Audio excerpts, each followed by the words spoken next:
ఉత్పత్తి, ఉపాధి. ఉత్పత్తి అంటే వస్తువులు, సేవల ఉత్పత్తి అని చెప్పేసి నిన్న చెప్పుకున్నాం.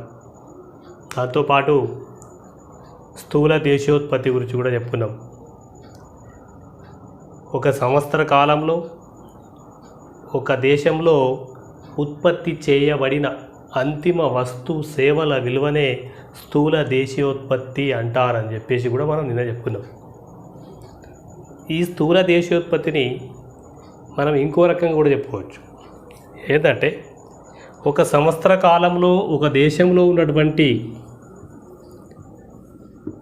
వ్యవసాయ రంగము,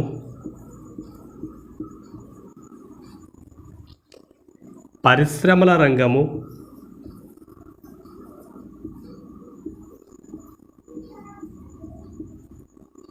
సేవా రంగము,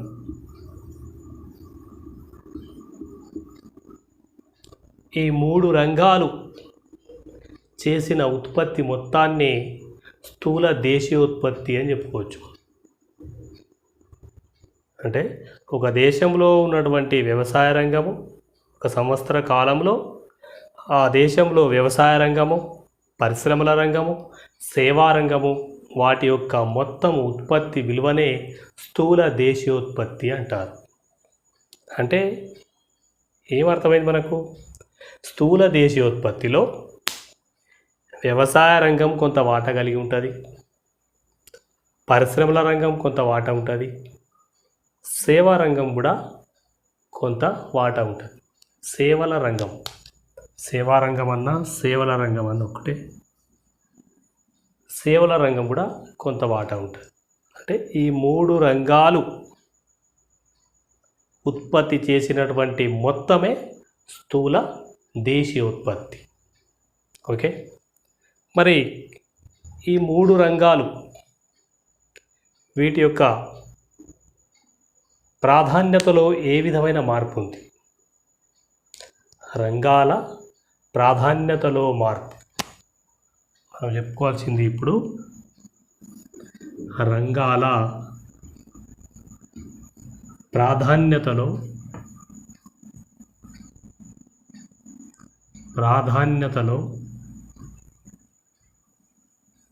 మార్పు.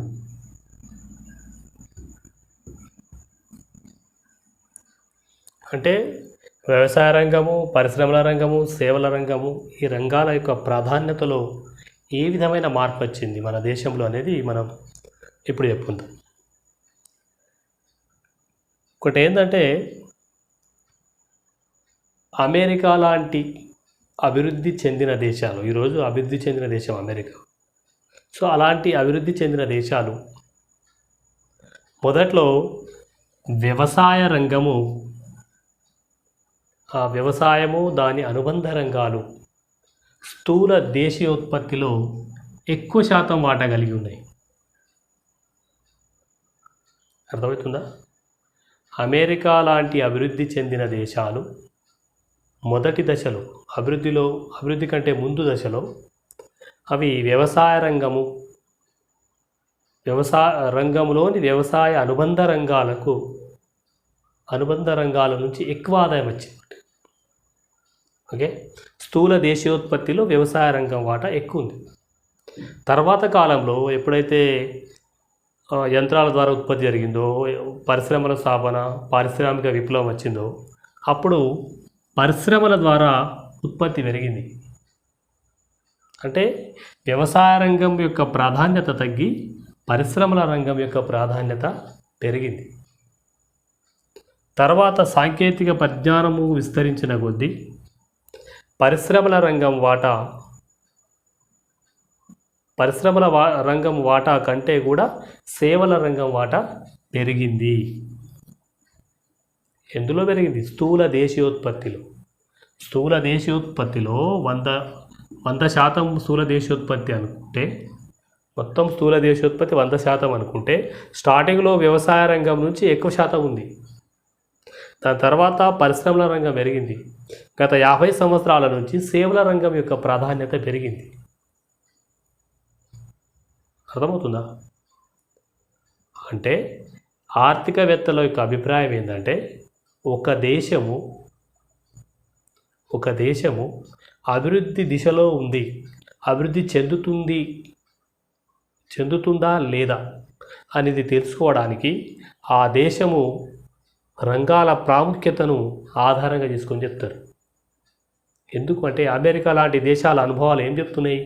స్టార్టింగ్లో వాళ్ళు వ్యవసాయ రంగాన్ని ఆ దేశం యొక్క స్థూల దేశీయోత్పత్తిలో వ్యవసాయ రంగం ఎక్కువ శాతం ఉంది. దాని తర్వాత పరిశ్రమల రంగం ప్రాధాన్యత పెరిగింది. దాని తర్వాత ఈరోజు సేవల రంగము ఎక్కువ ప్రాధాన్యత ఉంది. అంటే వ్యవసాయ రంగము నుంచి పరిశ్రమల రంగానికి, పరిశ్రమల రంగము నుంచి సేవా రంగానికి ప్రాధాన్యత పెరిగినట్లయితే ఆ దేశము అభివృద్ధి చెందడానికి అవకాశాలు ఎక్కువ ఉన్నాయి అని చెప్పేసి ఆర్థికవేత్తల యొక్క అభిప్రాయం. అమెరికా కూడా ఇదే పద్ధతిలో అభివృద్ధి చెందింది. సో ఇప్పుడు మనం మన దేశానికి వద్దాం. మన దేశంలో కూడా ఇదే విధమైనటువంటి రంగాల ప్రాధాన్యతలో మార్పు ఉందా అంటే వ్యవసాయ రంగం నుంచి పరిశ్రమల రంగానికి, పరిశ్రమల రంగం నుంచి సేవల రంగానికి ప్రాధాన్యతలో మార్పు వచ్చిందా అని చూసుకున్నట్లయితే వచ్చింది. సేమ్ యాజ్ ఇట్ ఈజ్గా ఇదే విధంగా భారతదేశంలో కూడా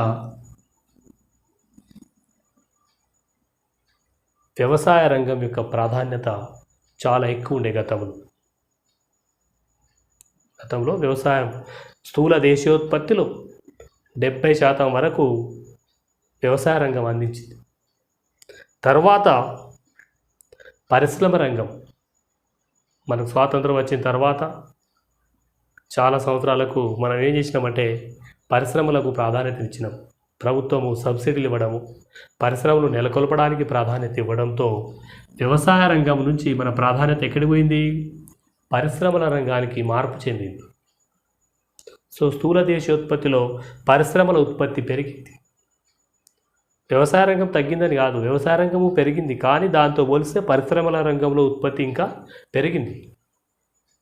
తర్వాత గత కొన్ని సంవత్సరాల నుంచి చూసినట్లయితే సాంకేతిక విజ్ఞానంలో మార్పులు వచ్చినాయి. ఇంటర్నెట్ వినియోగం, 4G టెక్నాలజీ లాంటివి.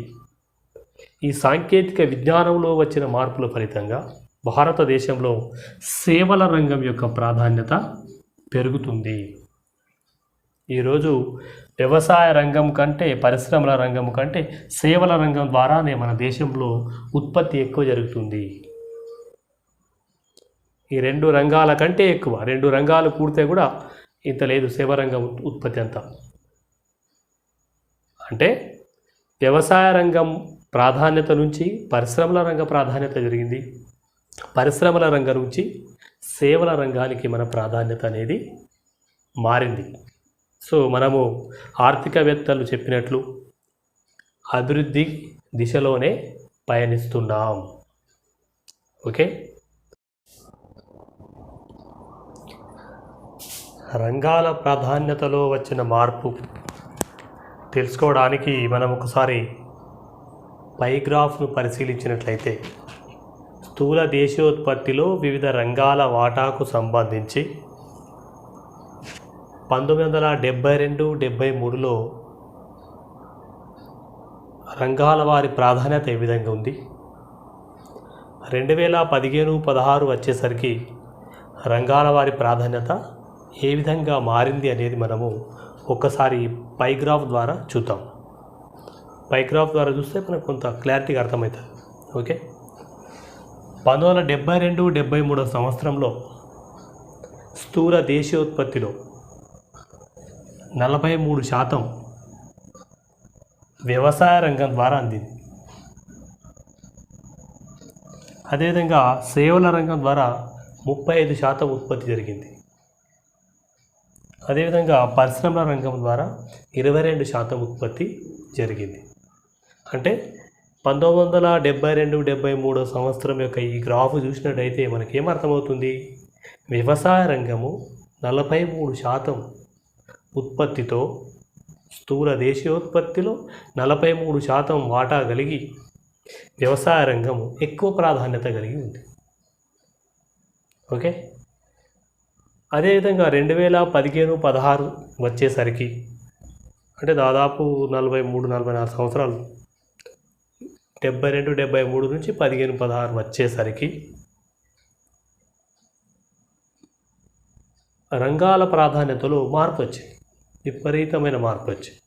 ఏంది ఇక్కడ సేవల రంగము 53% వాటాతో, స్థూల దేశీయోత్పత్తిలో 53% ఉత్పత్తితో సేవల రంగము మొదటి స్థానంలో ఉంది.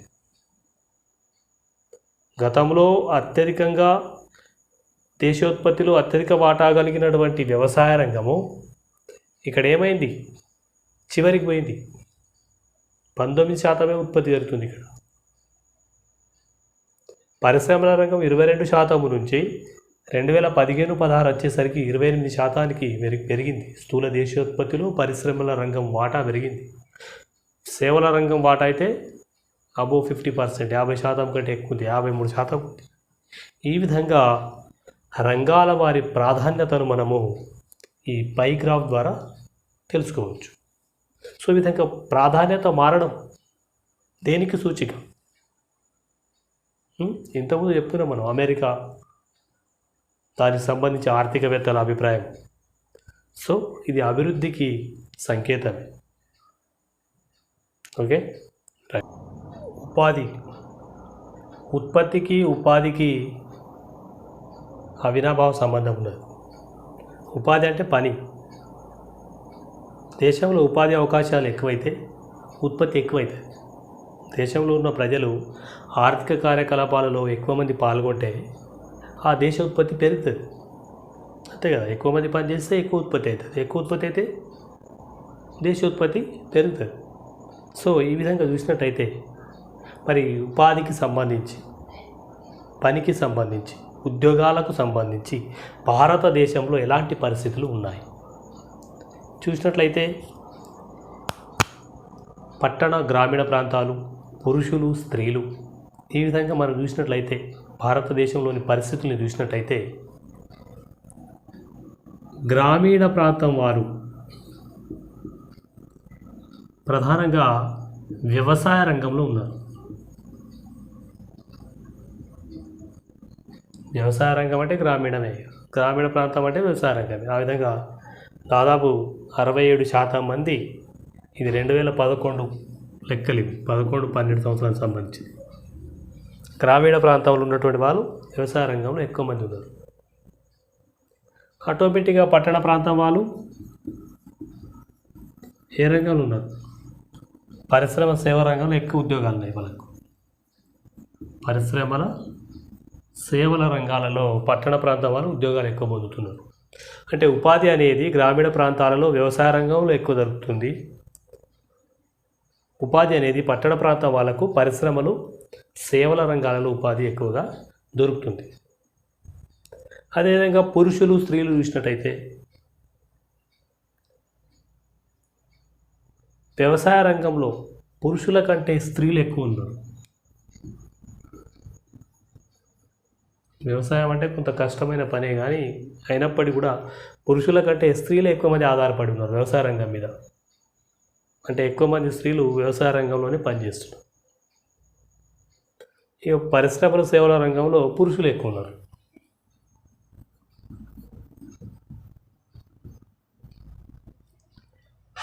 ఇవి భారతదేశంలో ఉన్నటువంటి పని పరిస్థితులు. ఓకే, అదేవిధంగా వ్యవసాయ రంగము ఉపాధి అంటే వ్యవసాయ రంగం నుంచి ఉద్యోగాలు ఎంత శాతం ఉంది, పరిశ్రమల రంగము ఉపాధి ఎంత శాతం కల్పిస్తుంది, సేవల రంగము ఎంత శాతం ఉపాధి కల్పిస్తుంది అనేది మనము ఒక గ్రాఫ్ ద్వారా చూద్దాం, చూసి అర్థం చేసుకుందాం. 3 రంగాలలో ఉపాధి వాటా గురించి మనము పై గ్రాఫ్ల ద్వారా అర్థం చేసుకుందాం.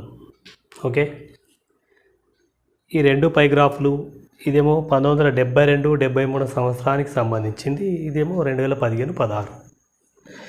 1972-73 సంవత్సరంలో వ్యవసాయ రంగం మీద ఎంతమంది ఆధారపడి బతుకుతున్నారంటే 74% మంది. అంటే వ్యవసాయ రంగము 72-73 సంవత్సరంలో ఉద్యోగం 74% మందికి ఉద్యోగం కల్పించింది, ఉపాధి కల్పించింది. సేవల రంగము 15%, పరిశ్రమల రంగము 11% మందికి ఉపాధి కల్పించింది. ఇప్పుడు 72 73లో 1972 73 2015 16 వచ్చేసరికి వ్యవసాయ రంగంలో 47% మంది ఉపాధి పొందుతున్నారు. వ్యవసాయం అంటే రైతులుగా, వ్యవసాయ కూలీలుగా, పశు పోషకులుగా, అంటే పాలు అలాంటివి, చేపలు పట్టడం అలాంటి రకరకాలుగా 47% మంది ఉపాధి పొందుతున్నారు. సేవల రంగంలో 31% మంది ఉపాధి పొందుతున్నారు. అదేవిధంగా పరిశ్రమల రంగంలో 22% మంది ఉపాధి పొందుతున్నారు. అయితే మనకి ఏమర్థమవుతుంది? ఈ రెండు గ్రాఫులు చూస్తే ఇప్పటికీ కూడా భారతదేశంలో ఉపాధి ఎక్కువ మంది ప్రజలు ఎక్కడ బతుకుతున్నారు, దేని మీద ఆధారపడి ఎక్కువ మంది బతుకుతున్నారు అంటే వ్యవసాయ రంగం మీద ఆధారపడి జీవనోపాధిని కల్పిస్తుంది. వ్యవసాయ రంగము ఎక్కువ మంది ప్రజలకు జీవనోపాధిని కల్పిస్తున్నది. 47% మందికి ఉపాధి కల్పిస్తుంది, పని కల్పిస్తుంది. అది అయితే తెలుసుకోవాల్సిన ఇంకో ముఖ్యమైన విషయం ఏంటంటే జీడిపి పరంగా చూసినట్లయితే, స్థూల దేశీయోత్పత్తి పరంగా చూసినట్లయితే వ్యవసాయ రంగంలో కేవలం 19% మాత్రమే ఉత్పత్తి ఉంది. ఆదాయం చూస్తే వ్యవసాయ రంగంలో ఆదాయం ఎంత ఉంది? 19% ఉంది. ఉత్పత్తి 19% ఉంది. కానీ ఉద్యోగాలు ఎంత కల్పిస్తుంది? అది వ్యవసాయ రంగము 47% మంది ప్రజలకు ఉద్యోగం కల్పిస్తున్నది. ఉత్పత్తి తక్కువ ఉంది కానీ ఉద్యోగ అవకాశాలు అక్కడనే ఎక్కువ ఉన్నాయి. చాలామంది అక్కడనే బతుకుతున్నారు. 53% ఉన్నటువంటి సేవల రంగము 53%, వ్యవసాయ రంగమేమో 19%, పరిశ్రమల రంగమేమో 28%. 53% ఉన్నటువంటి సేవల రంగము, 53% ఆదాయం కలిగిన సేవల రంగము కేవలం 31% మందికి మాత్రమే ఉద్యోగం కల్పిస్తున్నది. 28% ఉన్నటువంటి పరిశ్రమల రంగము కేవలం 22% మందికి మాత్రమే ఉపాధి కల్పిస్తుంది, ఉద్యోగం కల్పిస్తుంది. అంటే పరిశ్రమల సేవల రంగాలలో ఇవి రెండు రంగాలు దాదాపు ఉత్పత్తిలో, ఆదాయంలో 80% ఆదాయం కలిగి ఉన్నాయి. రెండు రంగాలే దేశ ఆదాయంలో 80% ఈ రెండు రంగాలే ఉన్నాయి ఉత్పత్తిలో. కానీ ఉపాధి కల్పించడంలో సగమే ఉంది, 50% ఉంది ఉద్యోగం, ఉపాధి. అంటే వ్యవసాయ రంగము ఉపాధి కల్పించడంలో ఎక్కువ ప్రాధాన్యత కల్పిస్తుంది. అయితే మరి వ్యవసాయ రంగంలో 47% మంది ఉపాధి ఎట్లా పొందుతున్నారు? అక్కడ ఎక్కువ మంది ఎందుకున్నారంటే పరిశ్రమల రంగంలో, సేవల రంగంలో ఉద్యోగ అవకాశాలు లేవు. అర్థమైందా? ఉత్పత్తి తక్కువ ఉంది, 19% ఉత్పత్తి చేస్తున్నారు వీళ్ళు. 47% మంది కలిసి అంతమంది పనిచేసి కూడా ఎంత ఉత్పత్తి చేస్తున్నారు? కేవలము 19% ఉత్పత్తి చేస్తున్నారు. అంటే అర్థమైంది, ఇంకా చాలామంది వ్యవసాయ రంగంలో ఉన్నటువంటి చాలామంది ఉత్పత్తి కార్యకలాపాలలో పూర్తి స్థాయిలో నిమగ్నమై లేరు. పూర్తి స్థాయిలో వాళ్ళు పనిచేస్తలేరు. ఏదో పని చేస్తున్నారు, ఉపాధి చేస్తున్నట్లు ఉంది, కానీ చేతి నిండా పని లేదు వాళ్ళకు. పరిశ్రమల రంగంలో, సేవల రంగంలో ఉపాధి అవకాశాలు లేక, ఉద్యోగ అవకాశాలు లేక ఈ రంగంలోనే అట్టలే ఉన్నారు. దీన్ని ఏమంటారంటే ప్రచ్ఛన్న నిరుద్యోగము అంటారు. అర్థశాస్త్ర భాషలో అవసరానికి మించి ఒక రంగంలో పనిచేస్తే దాన్ని ప్రచ్ఛన్న నిరుద్యోగం అంటారు. ఓకే, ప్రచ్ఛన్న నిరుద్యోగం అంటే ఏదో ఒకసారి చెప్తా.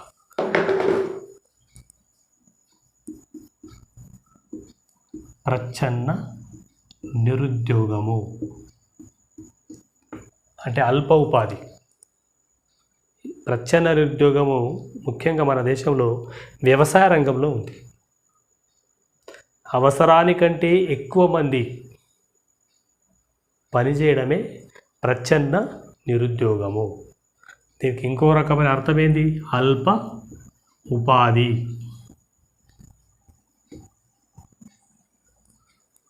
ఏం లేదు, జస్ట్ సింపుల్గా అర్థం చేసుకోండి. 47% మంది పనిచేస్తున్నారు కానీ ఉత్పత్తి మాత్రం 19% జరుగుతున్నది. అంటే అర్థమేంటి? 47% మంది ఉత్పత్తి కార్యకలాపాలలో పాల్గొన్నప్పటికీ ఎవరికి కూడా చేతినిండా పని లేదు. అందులో అవసరానికంటే ఎక్కువ మంది పనిచేస్తున్నారు. ఉద్యోగ అవకాశాలు లేక ఎక్కువ మంది పనిచేస్తున్నారు. అందులో కొంతమంది ఈ 47% నుంచి కొంతమంది సేవల రంగంలోకి, కొంతమంది పరిశ్రమల రంగంలోకి వెళ్ళిపోయినా కూడా ఉత్పత్తి అంతే ఉంటుంది. ఇలా అవసరం లేదు ఇక్కడ. వ్యవసాయ రంగం నుంచి వాళ్ళు పరిశ్రమల రంగంలో పోవచ్చు, సేవల రంగంలో పోవచ్చు. పోయినా కూడా వ్యవసాయ రంగానికి వచ్చిన నష్టం ఏం లేదు. ఎక్కువ మంది ఉన్నారు వాళ్ళు. దీన్ని ఏమంటాం? ప్రచ్ఛన్న నిరుద్యోగము. అవసరానికంటే ఎక్కువ మంది పని చేయడమే ప్రచ్ఛన్న నిరుద్యోగం. అంటే వాళ్ళకు అల్ప ఉపాధి ఉంది, చేతినిండా పని లేదు. ఏదో తల్లిదండ్రులతో పాటు వాళ్ళు కూడా ఒక గంటలో 2 గంటలు పనిచేయడం, వారంలో ఒక రోజు పని దొరికితే పని చేయడం, మిగతా రోజులు ఖాళీ ఉండడం. ఎందుకంటే వేరే అవకాశాలు లేవు. దీన్ని ఏమంటాం? అల్ప ఉపాధి అని కూడా అంటారు. ఓకే, ఇప్పుడు ఈ 3 రంగాలలో ఉపాధి వాటా చూసినట్టయితే వ్యవసాయ రంగం ప్రధాన పాత్ర పోషిస్తుంది ఉపాధిలో, తెలుసుకున్నాం. సేవల రంగం కూడా 31% ఉపాధి కల్పిస్తున్నది. సేవల్లో కూడా మళ్ళీ 2 రకాలు ఉంటాయి. మనం అర్థం చేసుకోవాల్సిన ఇంకో విషయం అది. సేవల్లో ఏంటంటే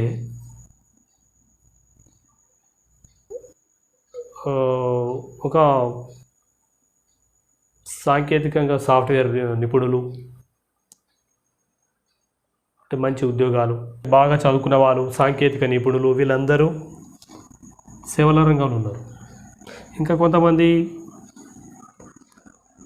చిన్న ఉద్యోగాలు, అంటే సేవల రంగంలో ఏంటంటే చిన్న షాపులు పెట్టుకోవడము, కూరగాయలు అమ్మడము, పండ్లు అమ్మడము లాంటి చిన్న పనులు కూడా చేసేవాళ్ళు. సో వీళ్ళకేమో చదువుకున్న వాళ్ళు, సాంకేతిక నిపుణులు, వాళ్ళ ఆదాయం మంచిగానే ఉంటుంది. కానీ చిన్న పనులు చేసే వాళ్ళు మాత్రం చాలని జీతంతో అదేవిధంగా వాళ్ళు కూడా అక్కడనే బతుకుతున్నారు. అక్కడ కూడా కొంతవరకు ఈ ప్రచ్ఛన్న నిరుద్యోగం ఉన్నది. అంటే కూరగాయలు అమ్మే ప్రాంతంలో పండ్లు అలాంటివి అమ్ముతుంటారు కదా, సేవల రంగంలో వస్తాయి అవి. వాళ్ళు ప్రచ్ఛన్న నిరుద్యోగులుగానే భావించబడతారు. ఎందుకంటే వాళ్ళకి పూర్తి స్థాయిలో పని ఉండదు. వాళ్ళకు కూడా ఉన్న ఆదాయమే వీళ్ళు అందరూ వాళ్ళు కూడా అమ్ముకుంటారు, వీళ్ళు కూడా అమ్ముకుంటారు. కొంతవరకు ఏదో వేరే పని లేక ఆ విధంగా చేస్తూ ఉంటారు అన్నమాట. ఓకే.